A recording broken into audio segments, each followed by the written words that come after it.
As we spoke extensively about the new record-breaking German support package for Ukraine earlier in the show, it's time to revisit that subject. Joining me now from our studio in Brussels is Marcin Bużański, Director at the Center for Diplomacy and Negotiation, Collegium Civitas. Good evening and thank you for joining me on the show. Good evening. A pleasure to be with you here. Absolute pleasure. We know that the E5 meeting in Berlin took place on Friday, so let's have a listen to Kaja Kallas, the EU High Representative for Foreign Affairs and Security Policy, who had this to say. Ukraine will need more funding next year. There are several options, but using immobilized Russian assets is the most clear-cut way to sustain Ukraine's defense. It is also the way to show Russia that time is not on their side. Supporting Ukraine is a bargain compared to the cost of Russia's victory. So that was Kaja Kallas talking again about the importance of using frozen Russian assets to fund Ukraine. Yet another time we have this conversation. Is there any chance that at this point the EU will finally decide to make use of those Russian assets and dig into them?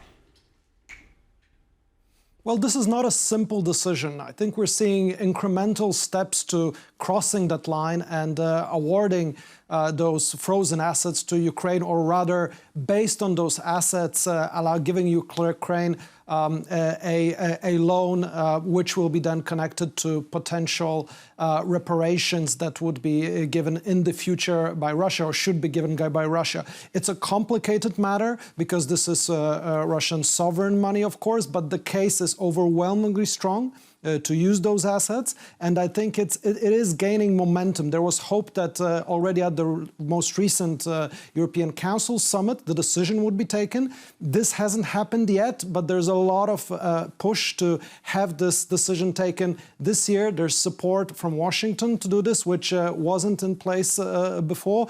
So I think hopefully this decision will come to life, because those funds are needed for Ukraine, and they're, in my opinion, the most fair and best way to raise those additional resources to help Ukraine continue with fighting the war effort, to help Ukraine reconstruct the damages from Russian invasion. Do you think that there are more and more conversations about those frozen Russian assets and how to fund Ukraine and its war effort is actually a signal of the EU thinking, well, maybe we need to put more money into our own safety and security, considering the situation, especially when it comes to our eastern flank, and a possible lessening of U.S. military presence on the continent? Do you think that there is somewhat a connection when it comes to this discussion about the frozen Russian assets? Certainly. Europe has to invest in its own defenses. They've been underinvested for many years. Unprecedented decisions have been made in the last 6 months during Polish presidency, and now continued under the Danish presidency, in funding Europe's defenses, the SAFE package, the Readiness 2030 vision. This is all very good, but of course needs to be financed. So European countries which are already going far into their coffers, bringing on additional debt to find the package which has been put on the scales of up to 600 billion euro. Of course, we need to find in that package also ways to support Ukraine. And here, those additional assets, the 140 billion estimated, that's in Euroclear here in Belgium, that would certainly tip the scale in Ukraine's favor quite strongly, at least for a year or two, and allow more sustainable support, which is critical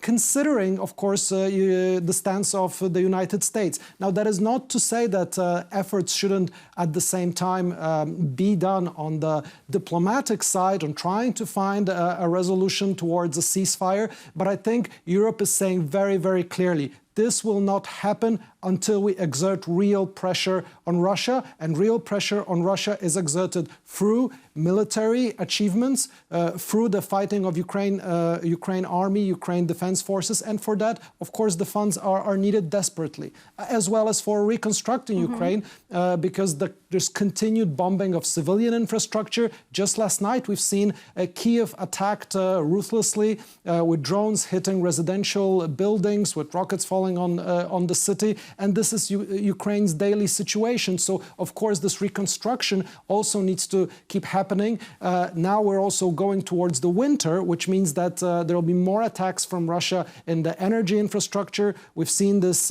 before, in the years before. So there needs to be also preparedness for this and quick actions to protect this key energy infrastructures for Ukraine. Now, all of this, of course, costs, and those funds need to be identified and found somewhere, and the burden of this, of course, lies with Ukraine European allies. So it's good to see those discussions happening today in Berlin. Hopefully we will see that there will be momentum, continued momentum, that towards the end of the year finally the decision can be made to use those Russian assets. We've also heard from German Chancellor Friedrich Merz, who, according to his words, had an extensive phone conversation with Volodymyr Zelensky. And we've heard from him saying that he needed to ensure that the young men from Ukraine do not come to Germany in large numbers, that President Zelensky will have to make sure of that. Do you think that Germany is potentially feeling some sort of a discomfort, or they're having another migratory issue when they look at the situation which is currently taking place? Why do you think he said that, and why did this conversation take place? I think it is a combination of factors. First of all, it's a very difficult political subject in Ukraine, but there is an ongoing pressure on President Zelensky, on the political class, to move the age limit, to lower the age limit for recruits to the army, because Ukraine is dramatically understaffed when it comes to their armed forces fighting in the front lines. And the forces which are on the front lines are really exhausted. They need a change.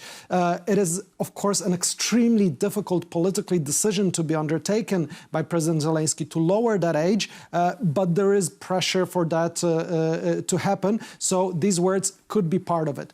Then also recently, in order to gain political points, President Zelensky allowed those younger men to exit the country. And this is, of course, causing them to move towards the west, to come to Germany, which is more of a concern, I think, politically. Not that much that there's a migratory wave. These are not that many people, but the very fact that this could be used politically by the right-wing parties, by AfD in Germany and others who have a pretty strong standing and put political pressure on Merz and his administration to showcase that the war is not the war support is not working, that we're seeing another migratory wave. This is difficult for Merz, and he's also putting pressure on Zelensky to help him resolve that kind of situation. Mm-hmm. I'm aware that our time is coming to an end, so very briefly, do you think that President Zelensky is actually going to respond to this call? Well, of course, he's going to connect with it. He's going to look at solutions. I think down the line, Ukraine will need to find a way to engage more of the younger people. Perhaps there'll be some limits. Perhaps they'll check more, maybe lower the age a little bit. Maybe there'll be more of a scheme put in place with some additional incentives.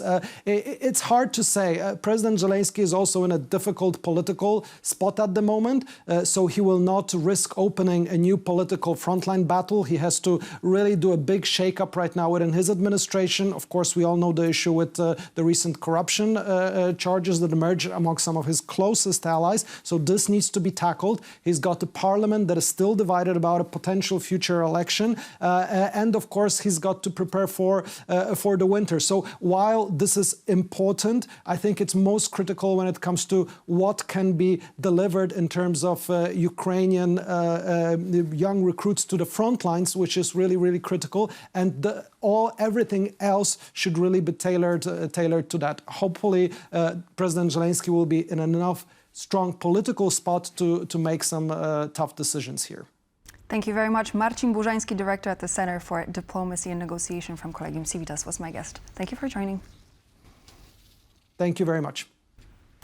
And so this would be all for now here on World News Tonight. I'm Klaudia Czerwińska. Thank you for joining me, and I hope to see you back here on TVP World for more news and features in just a moment. Good night.